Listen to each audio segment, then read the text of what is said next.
AI और million dollars, क्या ये सच में हो सकता है? मतलब जीरो से मिलियन डॉलर तक का सफर, वो भी एआई की मदद से। एक क्रिएटर का तो यही मानना है, और उन्होंने सिर्फ माना नहीं, बल्कि एक पूरा का पूरा 4 स्टेज का रोड मैप तैयार किया है। तो चलिए आज इसी रोड मैप की परतें खोलते हैं और देखते हैं कि हर स्टेज में आखिर है क्या। तो इस पूरे रोड मैप का जो बेस है वो एक बहुत ही पावरफुल आइडिया पे टिका है कि एआई अब कोई मामूली टूल नहीं रहा। ये एक पावर है। सोर्स का कहना है कि ये एक ऐसी लहर है जिस पर सवार होकर बहुत आगे जाया जा सकता है। लेकिन बहुत ज़रूरी है, ये लहर हमेशा नहीं रहने वाली। ठीक है, तो ये सफर कैसा दिखता है? इसे 4 बड़े पड़ावों में बांटा गया है। हम शुरू करेंगे स्टेज 0 से, यानी पहले $1000 कैसे कमाए जाएं। फिर स्टेज 1 में $10,000 तक का रास्ता देखेंगे। उसके बाद स्टेज 2 में 6 फिगर इनकम तक कैसे पहुंचें, और फाइनली स्टेज 3 जो है मिलियन डॉलर का गोल। और हाँ, आखिर में एक बहुत ही जरूरी मैसेज भी है। अच्छा, तो सफर शुरू किया जाए। पहला पड़ाव, स्टेज 0। ये स्टेज खास तौर पर उन लोगों के लिए है जिनके पास आप देखिए टाइम और एनर्जी की कोई कमी नहीं है, लेकिन हाँ, स्किल्स और पैसा ये दोनों ही नहीं है। और सच कहूं तो कहते हैं कि ये पहला कदम उठाना ही सबसे सबसे मुश्किल काम है। तो यहां से आगे बढ़ने के लिए 2 रास्ते बताए गए हैं। एक तरफ है फ्रीलांसिंग का रास्ता, मतलब सब कुछ खुद करो, स्किल्स भी खुद सीखो, क्लाइंट्स भी खुद ढूंढो। और दूसरी तरफ है एक जॉब पकड़ने का रास्ता, जहां एक कंपनी के अंदर रहकर सीखने और नेटवर्क बनाने का मौका मिलता है।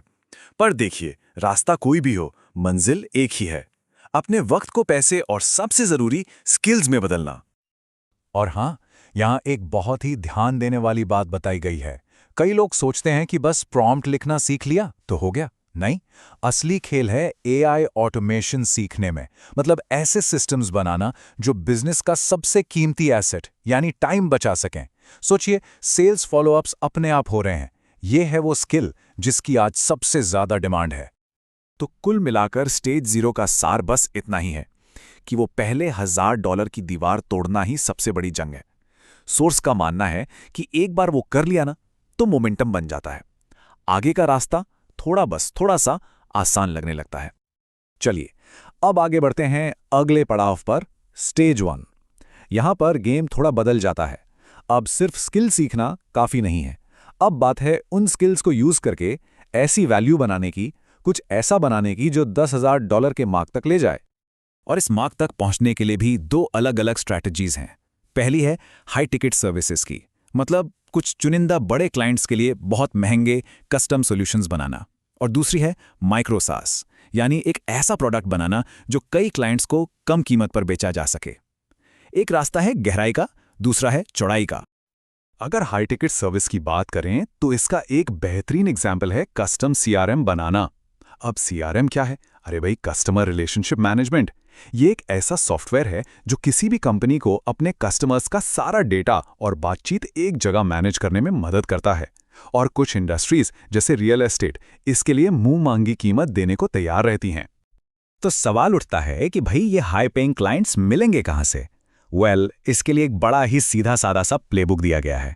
स्टेप 1, इंस्टाग्राम पर नई नई रियल एस्टेट कंपनियां खोजो। स्टेप 2, उन्हें मैसेज करके बस एक सवाल पूछो, क्या आप कोई सीआरएम यूज कर रहे हैं? अगर जवाब नहीं आता है तो बूम, उन्हें 14 दिन का फ्री ट्रायल ऑफर कर दो और फिर एक जूम कॉल पर ले जाकर डील पक्की कर लो। कितना सिंपल और एक्शन ओरिएंटेड है ना? लेकिन इस अप्रोच में दम कितना है, पोटेंशियल कितना है? सोर्स एक एग्जाम्पल देता है एक रियल एस्टेट कंपनी का, जिसने सिर्फ एक कस्टम सीआरएम के लिए $50,000 दिए। 50,000। इससे पता चलता है कि हाई टिकट सर्विस के मार्केट में कितनी बड़ी अपॉर्चुनिटी छिपी हुई है। ओके, अब चीजें सीरियस होने वाली हैं। बात करते हैं स्टेज 2 की, यानी स्केल करने की। यहां पर पूरा का पूरा खेल ही बदल जाता है। अब चैलेंज ये नहीं है कि काम कैसे करना है, चैलेंज ये है कि एक ऐसा सिस्टम कैसे बनाना है जो खुद ब खुद काम करे, आपके बिना। ये एक बहुत बड़ा मेंटल और प्रैक्टिकल शिफ्ट है लीडरशिप की तरफ।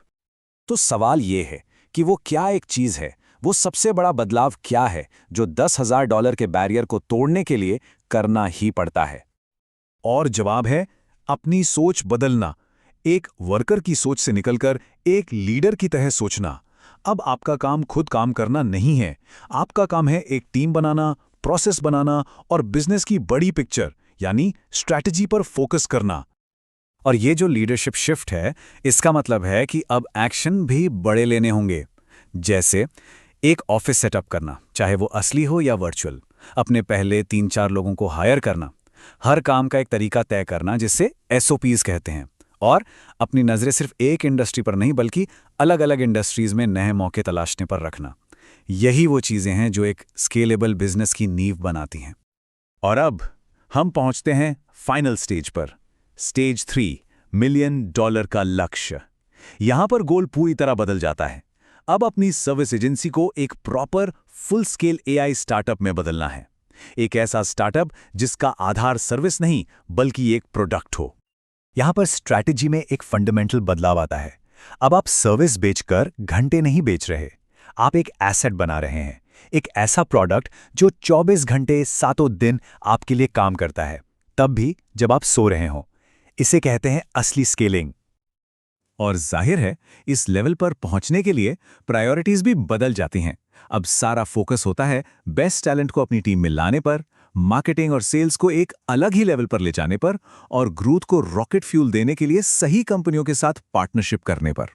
और हाँ, कस्टम काम को अब पूरी तरह से अलविदा कहना पड़ता है। और इस स्टेज पर सक्सेस को कैसे नापा जाता है? एक ही मैट्रिक है, सालाना $1 मिलियन या उससे ज्यादा का रेवेन्यू।